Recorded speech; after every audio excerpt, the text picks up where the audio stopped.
if there is a rate cut in February, possibly 2 before the election, how important will that be for Australian families?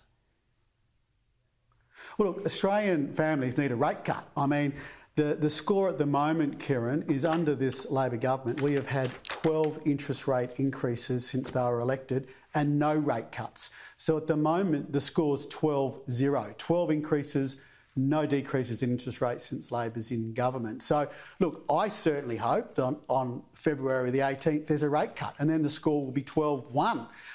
But look, there's still a lot of work to be done. I think Australia's inflation rate has been sticky. It's been higher for longer than comparable countries around the world. And a lot of that is the Labor policies that we see. We just saw a car and ute tax come into play on January the 1st, which is a bad policy of the Labor government. We saw the truckie tax last year. Their IR policies, their energy policy have all meant that we have had higher prices for longer. So, look, at the moment, it's 12 rate increases under Labor, no decreases.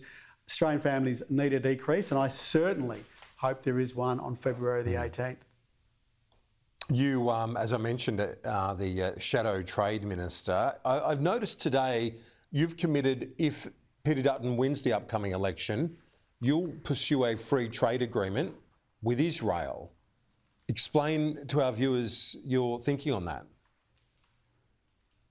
Well, we actually started the process when in government, Kieran, and I remind everyone, and I remind people often that I think one of the great sung achievements of the coalition government between 2013 and 2022 when we were in government was in the trade space. We did a number of multilateral and bilateral trade agreements, which meant when we came to government in 2013, goods and services covered by a free trade agreement was around 25%. By the time we left, we'd just done the UK deal, we'd just done the India deal. That had increased to 80%. Now, what does that mean? That means that all our goods and services that we sell overseas had more markets. And indeed, Kieran, the 4 biggest export markets in this country right now, coal, iron ore, gas and food, are driving the economic times that we have in the sense of jobs. You just heard the Treasurer saying, some of the economists you've been talking to today say, well, there's jobs in Australia at the moment, unemployment rate's low. I think a lot of it's on the base of the trade that we do. In that period, we also looked at looking at a deal with Israel, a free trade agreement. That fell off the radar when Labor come into government, so I'll happily reinvigorate that process to look to see if we can nail a deal with Israel. They're a democratic country.